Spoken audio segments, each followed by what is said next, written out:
everybody, my name's Azalea and you're watching my YouTube channel, WayCrunchy. I am all about living a frugal, eco-friendly, soul-friendly life.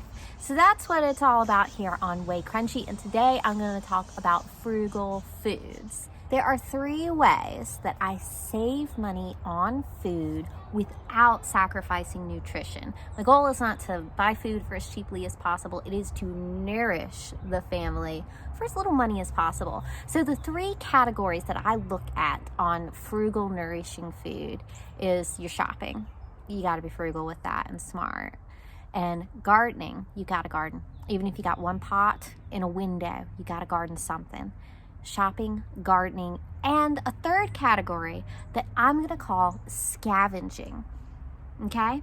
So for scavenging, one could say foraging, but foraging around in the woods for like your own food is intimidating. It's not accessible to most people, especially if you're just starting out, if you're just reconnecting with nature and trying to get frugal.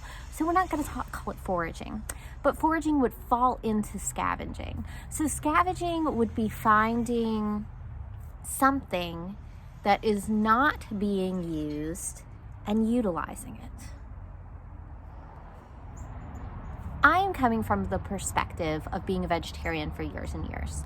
Lately, I no longer want to be chained in by labels or do something just so I can say I'm doing it. So I do consume some very minimal meat products. And the rest of the family, who is never vegetarian, still consumes very little meat products. No one is eating meat every day. Never, never, never. So, what you need to do if you're looking at nourishing your family, feeding your family, saving money, is an attitude. You have got to have an attitude, a really good attitude.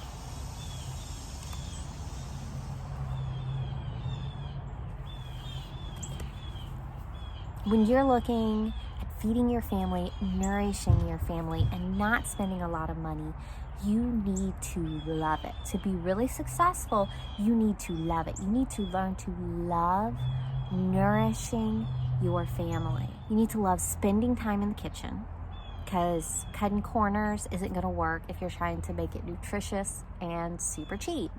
You have to spend time putting your own magic into the foods, the simple ingredients, the whole ingredients. And putting your love, your time, your intention into these foods is going to increase their value for your family. There's love in the foods I'm cooking. They feel it. They're raised on it.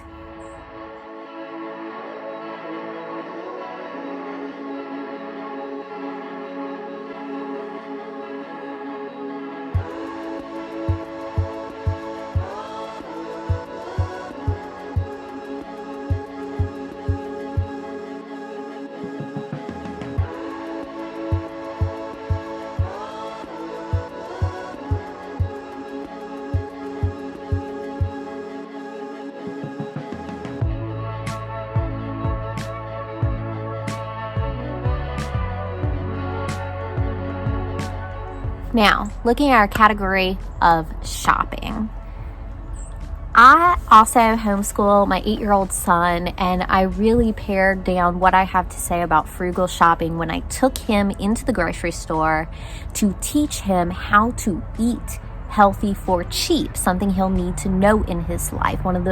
That's one of the benefits of homeschooling, is you teach kids how to live their life. So when I took him in there, I took him and showed him everything. I was like, you don't have a lot of money, you need to feed yourself. You're eating bananas, you're eating potatoes, you're eating pancakes, you're eating rice and beans. Beans, bananas, potatoes. That's what you're looking for. So if you want to be a vegan, if you want to be a vegetarian, learn to love bananas, potatoes, rice, beans. Learn to love it. When you're shopping, come up with a nice, simple, easy recipe for pancakes, okay? There's a million out there. Maybe you want to use milk, maybe you don't want to use milk. Maybe you are okay with just buying like a baking mix like Bisquick or something like that. But on the topic of pancakes, this is cheap shopping. This is cheap shopping to feed your family. But how are we gonna make this nutritious? Because we're eating cheap but nutritious. So pancakes, what are you gonna do? Well, you're probably not gonna pour sugar all over the top, that's for sure. But different things you can do. Let's say you find a good price, or you budget to do something like buy flax seeds, buy chia seeds, buy some hemp powder. All of these different supplements that are very nutritious, super greens powder, all of these different things. Hey, guess what? Well, every time you go to that grocery store, you check the clearance rack, because you will find stuff like super greens powder 75% off. I kid you not. Every time you go, make it a habit. So if you find a way, you find a cheap deal, or you budget to get a little, you find these densely nutritious items, you mix it in the pancake batter. You mix nuts in the pancake batter. Mix bananas in the batter before you cook it. Mix whatever you have. Now, when we go on to scavenging and stuff like that, we're going to find fruits, nuts, different things. So let me tell you about the pancakes, about what you can bake in them. Bake all sorts of stuff in them, but what can you put on top? You don't want to put corn syrup, pancake syrup all over the top. So one of the things I do for my family, densely nutritious, and depending on what's in season, what you can go pick, fruit and berries can be easy to come by and affordable. You got to search it out. Maybe you can scavenge it in some different ways, or just what happens to be on sale at the grocery store. Okay, and you can freeze fruit. You can absolutely freeze fruit. If it's a great sale, you can get a bunch and you can put it back and freeze it. So what I do, pancake syrup, fruit, all the fruit, frozen fruit, fresh fruit in a pot, chopped in little pieces, in a pot, on the oven, simmer it, add some sugar. You could add some brown sugar, you could add some honey, you can add an extra sweetness element in there, and I add butter. Okay, butter, sugar, fruit. You pour it on top of pancakes. You don't need anything else. And if you want to use a little bit of sugar, use a little bit. If you want to use a lot, use a lot. A little bit of butter. But making fruit toppings for the pancakes. Berries are so densely nutritious, you don't even know.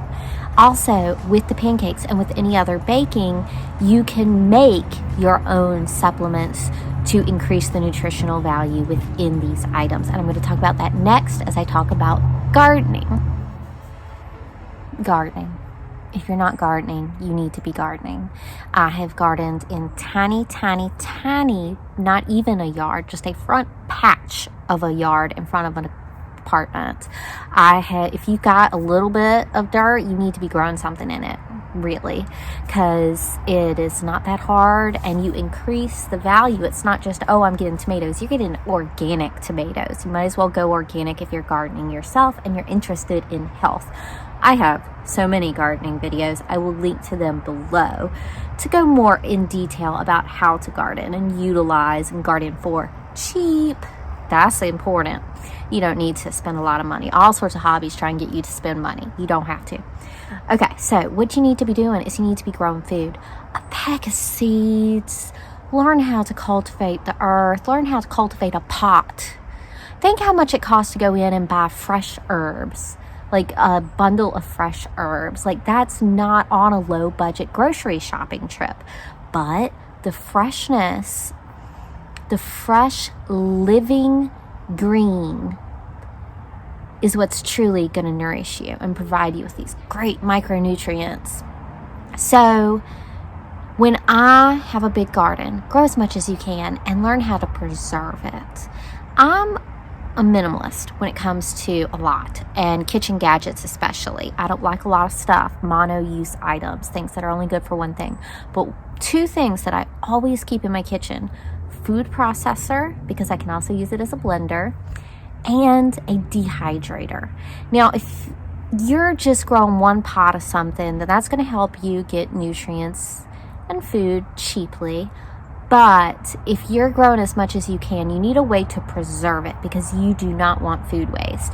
And drying stuff is underutilized. I see that very, very much. Drying stuff is underutilized. But adding dry herbs, drying your greens and turning them into a powder, a superfood supplement. You can throw it in baked goods. Think zucchini bread, but you're throwing in powdered kale. Play with those flavors. Learn to love being in your kitchen. Now, when it comes to scavenging, you know, foraging, some people go out there and find all sorts of mushrooms and all sorts of stuff. But scavenging, you know, foraging, I recently have heard a lot of people mention dandelions. Dandelions are a superfood, so nutrient dense. You know, the greens can be cooked, they can be eaten raw. They are overlooked, they are treated as a weed. Now, don't go picking all the dandelions you see. Watch out for pesticides. Never pick dandelions from a public place. They spray the parks with all sorts of poison. But if you have a source and get some dandelion greens, you don't have to eat a whole bunch of them. It's not a taste that's awesome, but it's nutrition and it's free. So, one of the things I do, I make broth. Throw a couple of dandelion greens in the broth pot. If you're growing kale, throw the stems in the broth pot. I keep in my freezer, and I'll go ahead and show you guys, a tub.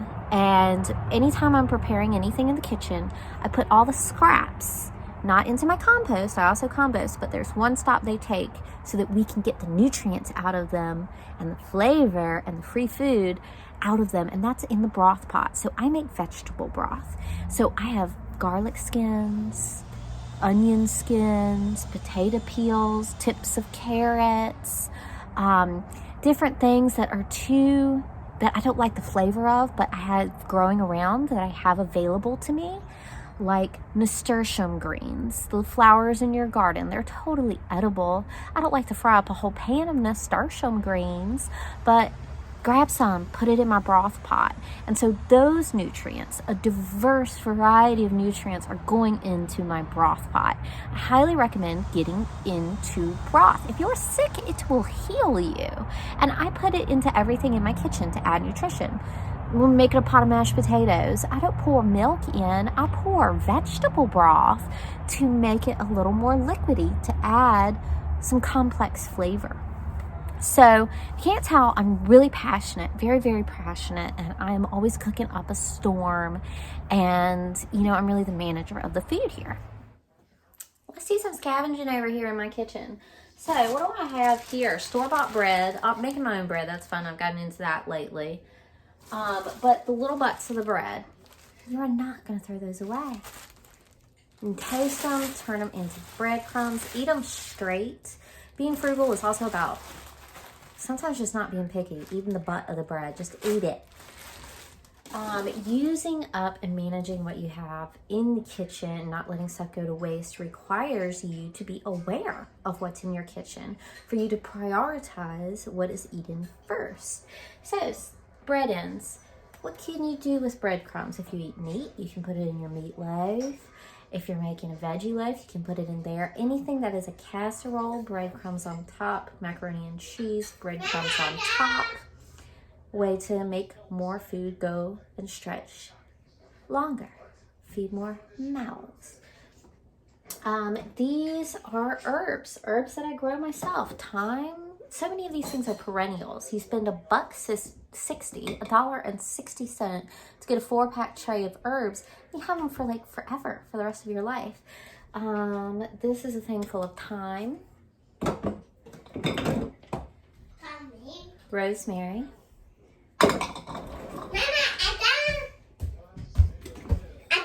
quinoa, great thing to have, go in lots of soups. This whipped top-in tub, because I don't spend money on unnecessary things. This is my frozen scraps to make broth. How do you make broth? Let me tell you. Let me break it down.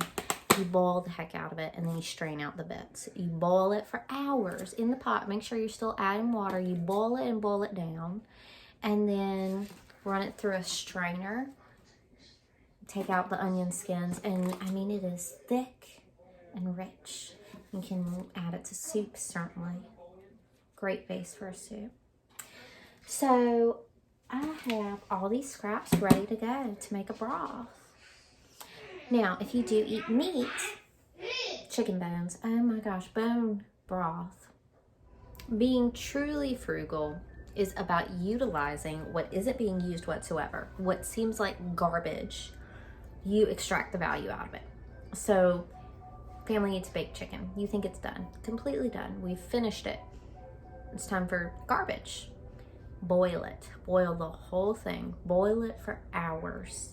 And you will get the richest broth. And then you can straight up make a pot of chicken and dumplings. You don't have to have big chunks of chicken in a soup, in chicken and dumplings. You boil down that broth. It's going to be so chickeny. It's going to be so rich. It's going to be so nourishing. And you boil it down. But then you have to put your magic into it. Your love, your time, your intent. Remove all the little bones. Chop up little pieces. And then you have a truly rich, nourishing broth. Now, there are other things you can do fast. Eat your bananas, eat your potatoes, eat your rice and beans. Learn how to jazz them up if you do not have the time to put into it. Because some of y'all is working full time and have 5 children. So you can go fast, but if you can go slow, if you can manage your life in a way to be able to go slow, go slow. Go slow. It's so good. I'm so thankful for the privilege to do so. And that's what I want to do, is I want to let you guys know what's working for me, because it's taken me a long time to really perfect a lot of these processes. And I'm super passionate about all of it. That's all I have to share with you today. Please do give me a thumbs up. Let me know where you're watching from. Where are you at? And say hi in the comments. Leaving a comment, any comment, helps this channel grow, and I truly appreciate it. See y'all later.